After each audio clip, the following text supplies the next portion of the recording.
I just have to say, my instinct is that it's always, look, and these fascists, I got into the Twitter fascists because I'm writing an article that's going to be out next week in New York Magazine on Donald Trump Jr. They've been working on it for a long time.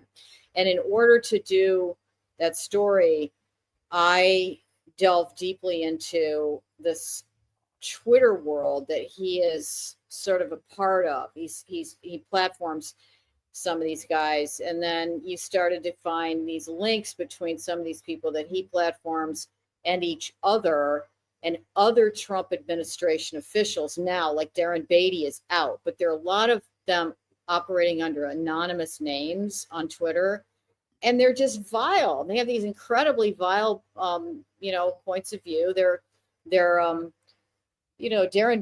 Beatty actually, and I wrote about this last week. Darren Beatty, again, our Undersecretary of State for Public Affairs and Public Diplomacy, on January 6, 2021, unleashed hours of tweets in which he went after Black leaders and said repeatedly,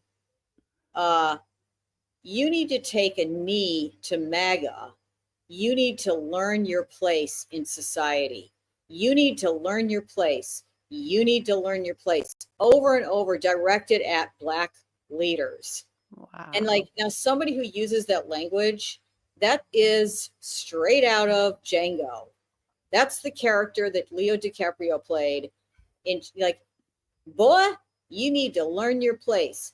That person is our Undersecretary of State for Public Affairs and Public Diplomacy. And public diplomacy. And he is part of a internet community, of a Twitter community that includes people like Bronze Age Pervert, which I assume you guys have heard of. BAP. Big Dark Enlightenment. Raw Egg Nationalist, who actually Junior has retweeted. Yeah. Raw Egg Nationalist, and these guys are freaks. I mean, they really are freaks. Okay, yeah. Raw Egg Nationalist. They have the reason that they're different from the Nazis, like of Richard Spencer Nazi. Well, Richard Spencer did have a University of Chicago pedigree, but most of, let's say, David Duke and going back before them, these guys all have PhDs, and they have this elevated way of tweeting, this arch. They translate fascist texts, and if you know who they are. It's this, and it's so very coded. It's elevated very intellectualism. It flatters these Trumpy policymaker. I like beer dudes, the Kavanaugh type that aren't like that. That flatters them that they've got these guys who actually read the books that Steve Bannon has on his shelf, and so that's this community that at the moment is ascendant. And they're sickos. I mean, Raw Egg Nationalists, they're complete misogynists. I mean, the stuff that BAP has written about women, I'm not even going to repeat here. He hates women. And Raw Egg Nationalist, he publishes a magazine called Man's World, and it's basically just homoerotic shit. And one of the issues has a recipe for Hitler's ice cream in it.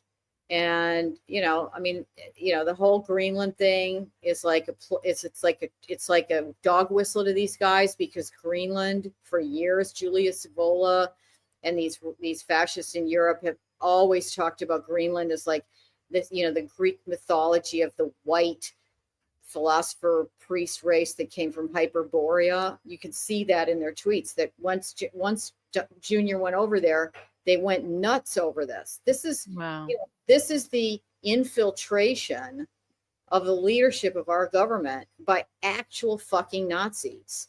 Okay, it's not just you just use the word Nazi. These people are Nazis. They're inside, and we just got to keep eyes on them. And I assume that at some point the American people, if they let us have another election, if Musk doesn't fuck with the if they don't manage to fuck with the voting machines or do what they want to do with them, that's who's going to be in charge for a while, and until there's some kind of revolution.